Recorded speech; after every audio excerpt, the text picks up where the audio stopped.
Now, you probably noticed I don't feel about that war the way we were told we were supposed to feel about that war, the way we were ordered and instructed by the United States government to feel about that war.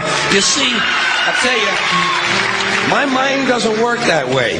I got this real moron thing I do. It's called thinking. And I'm not a very good American because I like to form my own opinions. I don't just roll over when I'm told to. Sad to say, most Americans just roll over on command. Not me. I have certain rules I live by. My first rule, I don't believe anything the government tells me. Nothing. Zero. Nope.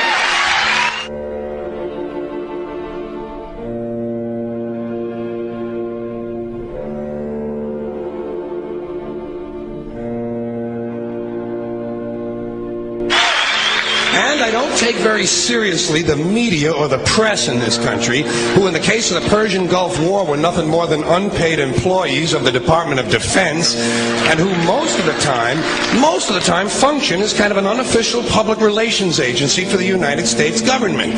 So I don't listen to them. I don't really believe in my country. And I gotta tell you folks, I don't get all choked up about yellow ribbons and American flags. Now, to balance the scale, I'd like to talk about some things that bring us together. Things that point out our similarities instead of our differences. Because that's all you ever hear about in this country is our differences. That's all the media and the politicians are ever talking about, the things that separate us, things that make us different from one another. That's the way the ruling class operates in any society. They try to divide the rest of the people. They keep the lower and the middle classes fighting with each other so that they, the rich, can run off with all the fucking money. Fairly simple thing, happens to work. You know, anything different, that's what they're going to talk about. Race, religion, ethnic and national background, jobs, income, education, social status, sexuality, anything you can do, keep us fighting with each other so that they can keep going to the bank. You know how I describe the economic and social classes in this country? The upper class keeps all of the money, pays none of the taxes. The middle class pays all of the taxes, does all of the work. The poor are there just to scare the shit out of the middle class. Keep them showing up at those jobs. Politicians know that word. They use it on you. Politicians have traditionally hidden behind three things: the flag, the Bible, and children. No child left behind. No child left behind. Oh, really? Well, it wasn't long ago you were talking about giving kids a head start. Head start? Left behind? Someone's losing fucking ground here.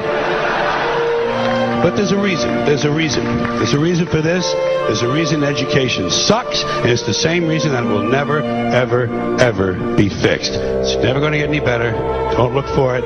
Be happy with what you got. Because the owners of this country don't want that. I'm talking about the real owners now. The big, the wealthy, the real owners, the big wealthy business interests that control things and make all the important decisions. Forget the politicians. They're irrelevant. The politicians are put there to give you the idea that you have freedom of choice. You don't. You have no choice. You have owners. They own you. They own everything. They own all the important land. They own and control the corporations. They've long since bought and paid for the Senate, the Congress, the state houses, the city halls. They got the judges in their back pockets, and they own all the big all the big media companies. So they control just about all of the news and information you get to hear. They got you by the balls. They spend billions of dollars every year lobbying to get what they want. Well, we know what they want. They want more for themselves and less for everybody else. But I'll tell you what they don't want. They don't want a population of citizens capable of critical thinking. They don't want well-informed, well-educated people capable of critical thinking. They're not interested in that. That doesn't help them. That's against their interest. That's right. You know something? They don't want people who are smart enough to sit around the kitchen table and figure out how badly they're getting fucked by a system that threw them overboard 30 fucking years ago. They don't want that. You know what they want? They want obedient workers. Obedient workers. People who are just smart enough to run the machines and do the paperwork, and just dumb enough to passively accept all these increasingly shittier jobs with the lower pay, the longer hours, the reduced benefits, the end of overtime, and the vanishing pension that disappears the minute you go to collect it. And now they're coming for your Social Social Security money. They want your fucking retirement money. They want it back so they can give it to their criminal friends on Wall Street. And you know something? They'll get it. They'll get it all from you sooner or later because they own this fucking place. It's a big club, and you ain't in it. You and I are not in the big club.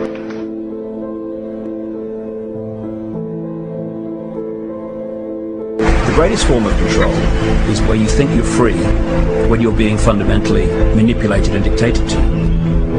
One form of dictatorship is being in a prison cell and you can see the bars and touch them. The other one is sitting in a prison cell but you can't see the bar, you think you're free. What the human race is suffering from is mass hypnosis. We are being hypnotized by people like this. Newsreaders, politicians, teachers, lecturers.